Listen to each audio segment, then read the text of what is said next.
भारत जोड़ो यात्रा और आज का दिन है और हम वाशिम से निकले हुए हैं।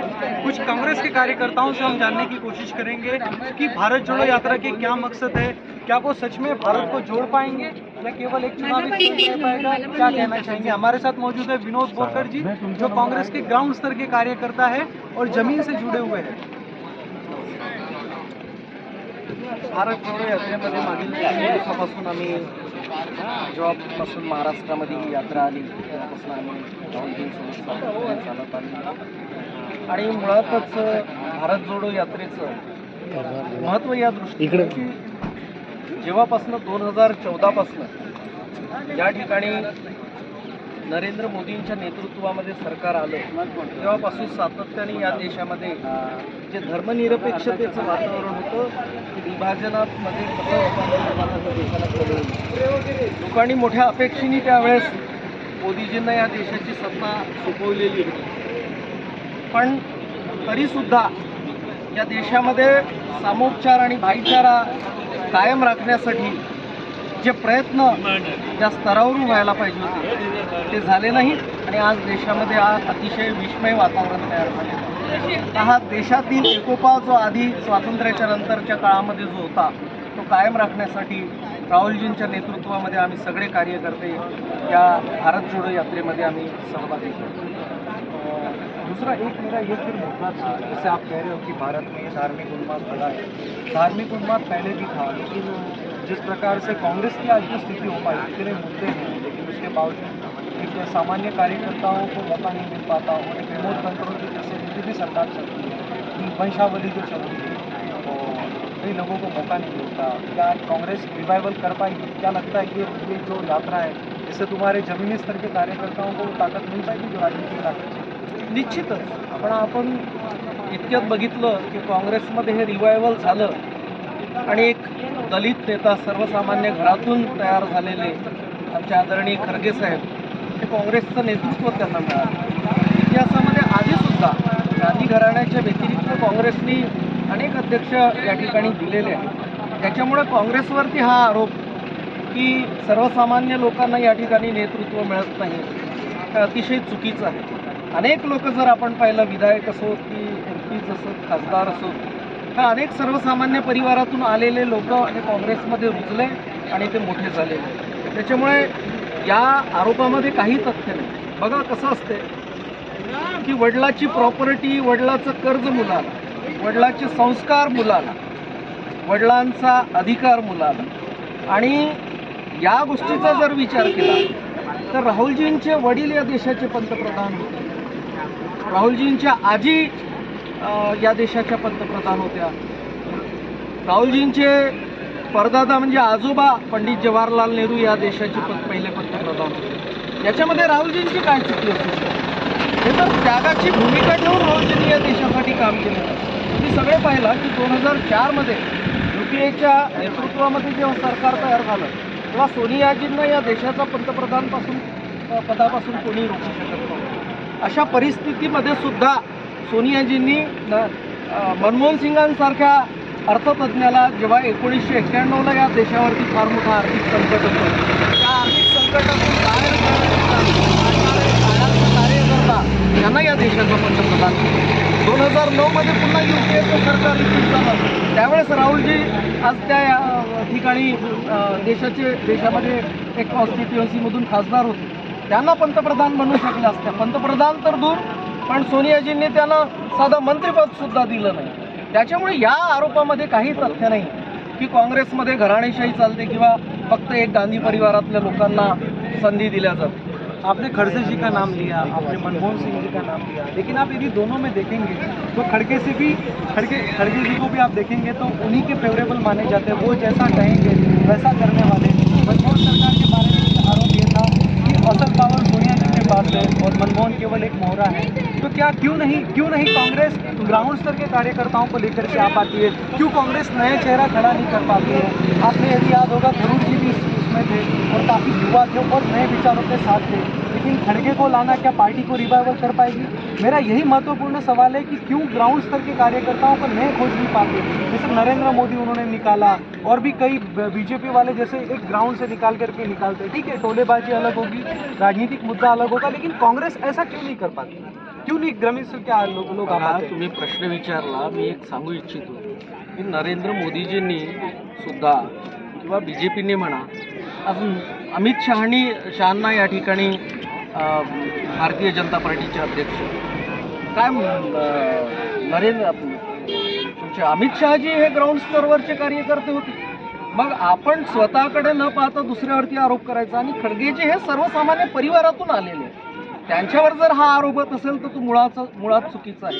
खडगेजींचा जर तुम्ही इतिहास पाहिला तर अतिशय गरीब घरातून आज सर्वसामान्य परिस्थितीतून स्वतःच्या बुद्धीच्या बळावरती आणि कार्यकर्ता म्हणून त्यांनी काम केलेलं आहे.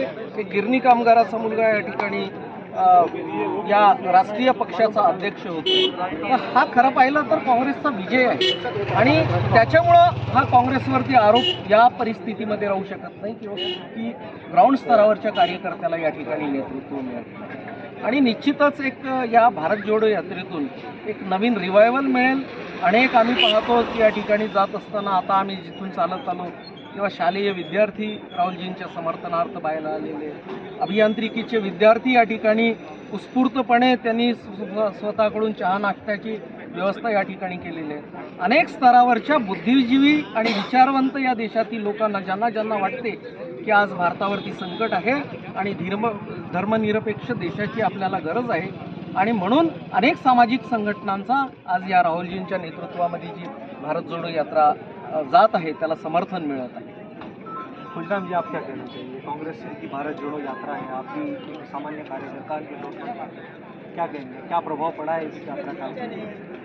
ये भारत जोड़ो यात्रा के प्रभाव ये पड़ा कि पहले ये जो ग्राउंड लेवल पे चलते थे, पहले कांग्रेस जो ग्राउंड यानी इसके यानी पारतंत्र के पहले भी कांग्रेस जो एक आज़ादी जो दिलवाई है, इसको आज़ादी का अभी भी यानी इसको कांग्रेस को अभी भी आज़ादी का जुस्न है, जुनून उसमें है. उसके मुताबिक वही धोरण पकड़ करके, गांधी का धोरण पकड़ करके हमारे राहुल गांधी जी वही यानी जो क्या बोलते ग्राउंड लेवल पे अभी ये यात्रा कर रहे हैं. अब ऐसा लग रहा है कि ये जो हमारा माहौल दिखाई दे रहा है, लाखों लोगों का माहौल अभी भी यहाँ पे चल रहा है, उसके मुताबिक अभी भी हमारे ये उम्मीद है कि राहुल जी ये एक भारत को अच्छा सशक्त मजबूत भारत बनाएंगे. और भी दूसरे कार्यकर्ताओं से जानने की कोशिश करेंगे.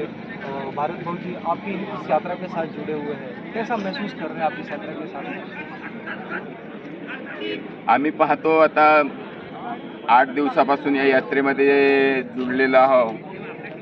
हे काँग्रेसमध्ये समजा काँग्रेस 8 वर्षाच्या पूर्वीची काँग्रेस भोगलेली सत्ता आणि 8 वर्षानंतर हे भाजपची सत्ता, मोदीची सत्ता या देशावर आली. त्या देशात मोदीची सत्ता आल्यानंतर ही महागाई, ही बेकारी आणि ही महागाई आणि बेकारी हीच सर्व या मोदीला या येणाऱ्या 24मध्ये बुडवणार आहे. आणि काँग्रेसचे सशक्त नेतृत्व राहुलजींच्या निमित्ताने समोर येत आहे. चलिए, काफी शुरू हो गया है कि हमारी मुलाकात जारी रहेगी. हम लोग और किसी मुद्दे के ऊपर लेने जाएंगे, लेकिन अभी आपका शुरुआत हो गई है.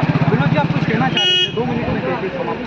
मला हे म्हणायचं आहे की देशामध्ये एक वातावरण असं पसरवलं गेलं, राहुल गांधींच्या विरुद्ध निगेटिव्ह पब्लिसिटी करण्याच्या दृष्टीनं कोट्यावधी रुपये या सरकारने खर्च केले. पण घराणेशाहीचा आरोप करणाऱ्या मोदींना समजायला पाहिजे की नेहरूजींची तुलना आज इतर नेत्यांशी केल्या जाते. आज नेहरूजी काय होते? एक बॅरिस्टर असलेले त्यावेळेसचे पुरुष, ज्यांनी स्वातंत्र्याच्या संग्रामामध्ये या देशासाठी फार मोठं गांधीजींच्या नेतृत्वामध्ये लढा उभारलेला आहे. त्यांना या देशाचं पहिला पंतप्रधान देण्यात आलं. प्रधानमंत्री बनायच्या आधी आज एक वतनदारी त्यावेळेस मोतीलालजी नेहरूजींकडे होते. फार मोठी श्रीमंती होती. पण गांधीजींच्या नेतृत्वामध्ये काम करत असताना ज्यावेळेस नेहरूजींना वाटलं की या देशाला आपली गरज आहे, तेव्हा आपलं सगळं प्रॉपर्टी त्यांनी सोडून त्यागाची भूमिका या ठिकाणी ठेवली आणि या देशासाठी आपण कुठेतरी काम केलं पाहिजे या भावनेनं गांधीजींच्या नेतृत्वामध्ये स्वातंत्र्याच्या लढ्यामध्ये सर्वप्रथम भाग घेतला. स्वतः तुरुंगामध्ये राहिले, अनेक यातना त्यांनी भोगल्या आणि त्याच्यानंतर गांधीजींच्या नेतृत्वामध्ये जेव्हा हा देश स्वतंत्र झाला तेव्हा या देशाचे पहिले पंतप्रधान म्हणून ते स्वतःच्या नेतृत्वामध्ये आज जेव्हा दुसऱ्या महायुद्धानंतर त्या संपूर्ण जगाचं विभाजन झालेलं होता तेव्हा तिसऱ्या चळवळीचं नेतृत्व या ठिकाणी त्यांनी केलं. या देशाची मुळातच ओळख गांधीजींचा देश म्हणून होती. आज आपण पाहतो की मोदीजी जेव्हा विदेशामध्ये जातात तेव्हा गांधीजी कसे मोठे होते हे सांगितलं जाते. मात्र भारतामध्ये आल्यानंतर गांधीजींनी काय चुकीचं केलं आहे हे मात्र मोठ्या आवाजामध्ये त्यांच्याकडून आणि त्यांच्या समर्थनात सांगितलं जाते. ही खरी विसंगती आहे असं मला वाटतं. चलिए, ये देखने वाली बात होगी क्या कांग्रेस इस यात्रा से क्या मजबूत हो पाएगी, क्या राजनीतिक रूप से मजबूत हो पाएगी। लेकिन इस यात्रा का जो मकसद है, भारत जोड़ो यात्रा, इसका मकसद सफल होना चाहिए। लोग जाति पाति पंथ के ऊपर से राजनीति चलनी चाहिए, क्योंकि देश का नुकसान जितना सिर्फ जातिगत व्यवस्था की वजह से ये हुआ है, जितना राजनीति ने कलुषित किया है और जिस प्रकार से एक भ्रष्ट व्यवस्था हुई है, सामान्य कार्यकर्ताओं को कभी मौका नहीं मिल पाता। एक बहुत बड़ा पैसों के अंबार जिनके पास होता है वो राजनीति में शीर्ष पद पर पहुंच पाते हैं। लेकिन देखने वाली बात होगी क्या इस यात्रा से एक सामान्य नागरिक, क्या कोई सत्ता के शीर्ष पर पहुंच पाएगा, क्या यहाँ से कोई बन पाएगा। ये जाति पंथ से और एक भारत समभाव के हिसाब से बनना चाहिए। यही इस यात्रा का मकसद है, यही मकसद होना चाहिए, क्योंकि कांग्रेस हमेशा से कह रही है हमारा राजनीतिक मकसद के लिए नहीं है, हम सामाजिक उत्थान के लिए कर रहे हैं। तो सच में सामाजिक उत्थान होना चाहिए। कोई भी कार्यकर्ता, कोई भी बड़े नेता धर्म के आधार पर वोट नहीं मांगे, जनता के सम विकास के लिए ये मुद्दे होने चाहिए। धन्यवाद।